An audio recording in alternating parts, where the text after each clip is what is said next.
حضور نے نا لوگوں کو سمجھایا تھا. پہلے لوگ کسی عقیدے کے قائل ہی نہیں تھے. محبوب نے سمجھایا کہ دنیا مختصر ہے. حضور نے بتایا کہ مرنے کے بعد ہمارے لیے جو قبر ہے اس کو صرف ایک پہلو نہ سمجھ لینا، وہ گڑھا بھی ہے دوزخ کا لیکن وہ جنت کا باغ بھی ہے. نبی پاک نے لوگوں کو ایجوکیٹ کیا، تعلیم دی، سمجھایا کہ تم ایک نظریاتی زندگی گزارو. فقط یہ 50-60 سال ہی کل زندگی نہیں، یہ تو تمہیں بھیجا گیا ہے کام کرنے کے لیے، کاشتکاری کرنے کے لیے. مرنے کے بعد تم نے اس کاشتکاری کا پھل کاٹنا ہے. اب یہ تعلیم اتنی راسخ ہو گئی لوگوں کے دلوں میں، اور صرف لوگوں کو نہیں سمجھایا. وہ ہمارے ہاں پیرانے عظام یہ کرتے ہیں، لوگوں کہتے ہیں فقیر ہو جاؤ، فقیر ہو جاؤ، فقیر ہو جاؤ. لوگ فقیر ہوتے جاتے ہیں اور پیر صاحب امیر ہوتے جاتے ہیں. وہ مالدار ہوتا جاتا ہے، لوگوں کو فقر کا سبق پڑھاتا جاتا ہے. نبی پاک علیہ السلام نے لوگوں کو جب یہ کہا نا کہ زندگی چند روزہ ہے، تو یہ تعلیم لوگوں کو تو دی، لیکن اپنا حال یہ تھا. ایک وقت روٹی کھائی اور 3 وقت فاقہ کیا. محبوب نے چٹائی پر آرام فرمایا. حضور موٹے بان کی چارپائی پہ لیٹے، موٹے بان. اور حضرت عمر فرماتے میں تبن سخت تھا، لیکن حضور کی کمر پر جب میں نے چارپائی کے نشان دیکھے تو میں رو پڑا. یا رسول اللہ، اللہ کے دشمن اتنی موج میں ہیں اور آپ تو. حضور نے ایک تو یہ ہے نا کہ آپ کی پیار میں کوئی رو رہا ہے تو بندہ کہے کوئی نہیں بس حالات ایسے، نہ. محبوب نے نظریہ بیان کیا، نظریہ.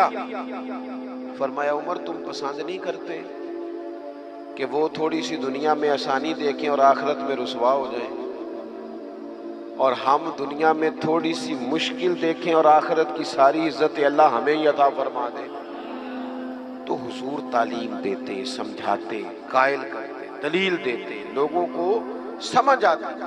اور وہ پھر شعور اتنا بلند ہوا، اتنا بلند ہوا، اتنا بلند ہوا، یقین علم الیقین تک سے شروع ہو کر عین الیقین تک پہنچا اور حق الیقین تک پہنچا کہ حضرت انس بن نضر رضی اللہ تعالیٰ عنہ احد کے میدان میں جب موجود تھے نا، تو جنت کی باتیں سن سن کے، وہ تعلیم لے لے کے، قلبی واردات اس طرح کی ہو گئی تھی کہ میدان احد میں کھڑے ہو کے لوگوں سے کہہ رہے تھے نہ ادھر جاؤ، ادھر واپس آؤ. مجھے تو احد پہاڑ کے دامن سے جنت کی خوشبو آ بھی رہی ہے، جنت کی خوشبو آ رہی ہے. تو تعلیم کا کچھ نہ تھوڑا سا سیکھنے کا ماحول بنائیں. ہمارے ہاں الجھنیں بہت زیادہ ہیں. ایک لمبی تعداد ہے لوگوں کی جو ہر وقت ذہنی کشمکش کا شکار رہتی ہے. ایک تناؤ ہے، ایک الجھاؤ ہے. میں گزارش کرتا رہتا ہوں بزرگوں سے تو نہیں، جو دوست احباب ہیں علماء کی جماعت میں، کہتا ہوں کہ لوگوں کے جو مسائل ہیں اس پر گفتگو کی جائے. لوگوں کو ذہنی آسودگی کا موقع میسر آئے، انہیں پتہ چلے کہ یہ ہمارا اصل مسئلہ ہے. ہمارے جو آپ دیکھیں نا، حسد بہت بڑا مسئلہ ہے. اس پر نبی پاک علیہ السلام کی درجنوں احادیث موجود ہیں، اور اس کے ہر پہلو پر حضور نے ہمیں سبق دیے. بغض پر، جھوٹ پر، بدی پر، خیانت پر، رزق حلال کے فضائل پر، محبت پر. یہ جو ہمارے مسائل ہیں، ہم اگر حضور سے سیکھ لیں. ایک جنگ بنی رہتی ہے گھروں میں، چوکوں میں، چوراہوں میں، آپس میں، دفتروں میں، کٹھے بیٹھنے والے لوگوں میں، حتیٰ کہ دینی ماحول میں بھی اگر چند لوگ مل کے کام کرتے ہیں تو وہاں بھی کچھ نہ کچھ آپس میں چیزیں دلوں میں موجود رہتی ہیں. شرط یہ ہے کہ ہم حضور سے سیکھیں، کشادگی پیدا ہوگی، دل بڑے ہو. تو نبی پاک نے اپنے لیے بطور معلم کا لفظ اعزاز کے طور پر حضور نے بیان کیا. اور دوسرا، حضور نے فرمایا میں نا اخلاق عالیہ کی تکمیل کرنے دنیا میں آیا ہوں. ایک ہوتا ہے کوئی اچھی بات کرنا، بہت سارے لوگ اچھی باتیں کرتے ہیں، اور آج کل تو سارے لوگ ہی اچھی باتیں کرتے ہیں، پر مسئلہ صرف اتنا ہے کہ کرتے دوسروں کے لیے.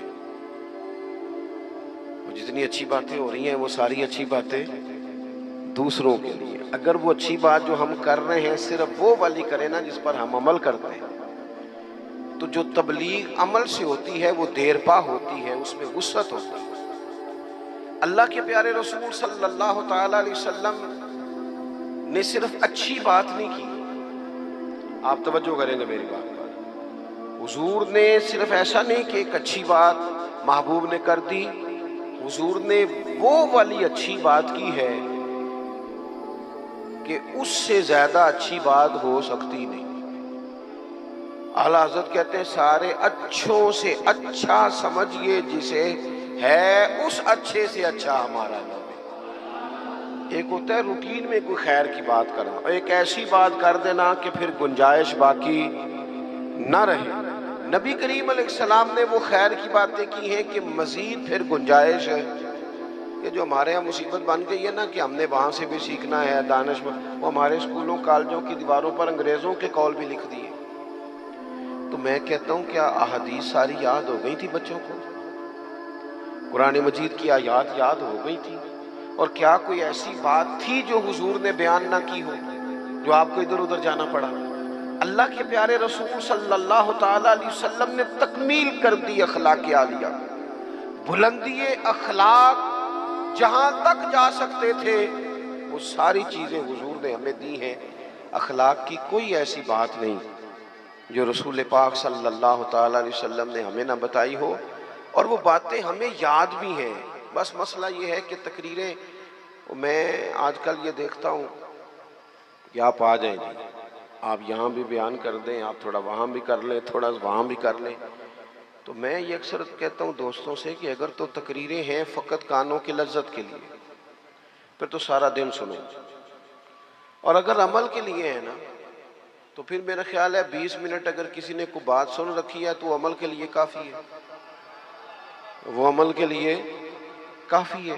وہ بزرگ ایک مثال دیا کرتے تھے کہ ایک شخص نے کسی مولانا سے سن لیا تھا، بعض اوقات لوگ کھیتوں میں قضائے حاجت کے لیے جاتے تھے پیشاب کرنے، تو کہا سخت جگہ پہ پیشاب نہ کرو، وہ اس لیے کہ پیشاب کے چھینٹے پلٹ کر کپڑوں پہ نہ آئیں۔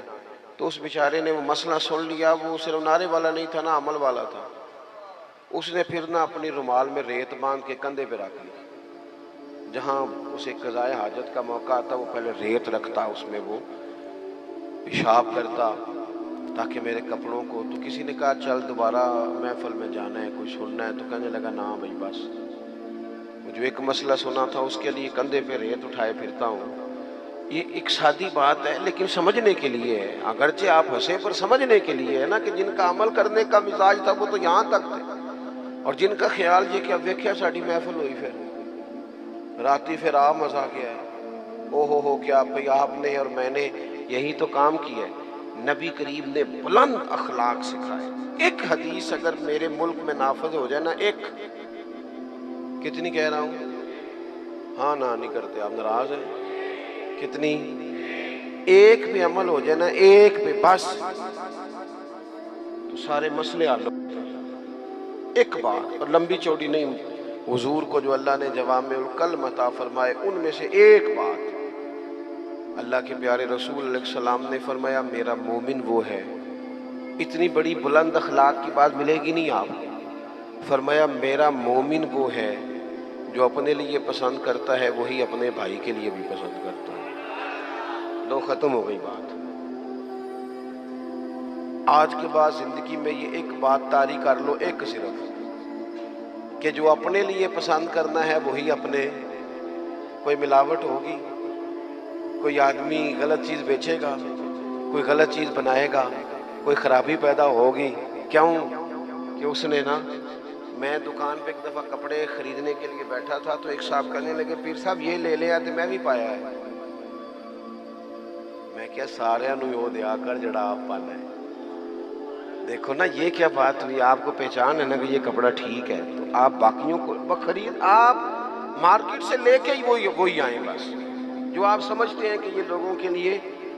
کیوں ہم اس طرح کا کام کرتے ہیں؟ کیوں نہیں ہم سمجھتے کہ یہ غیر نہیں ہے، یہ ہمارے اپنے لوگ ہیں؟ یہ کیسے ہو سکتا ہے کہ کسی کے بچوں کو آپ ملاوٹ والی چیز کھلائیں اور بیماریاں آپ کے گھر نہ آئیں؟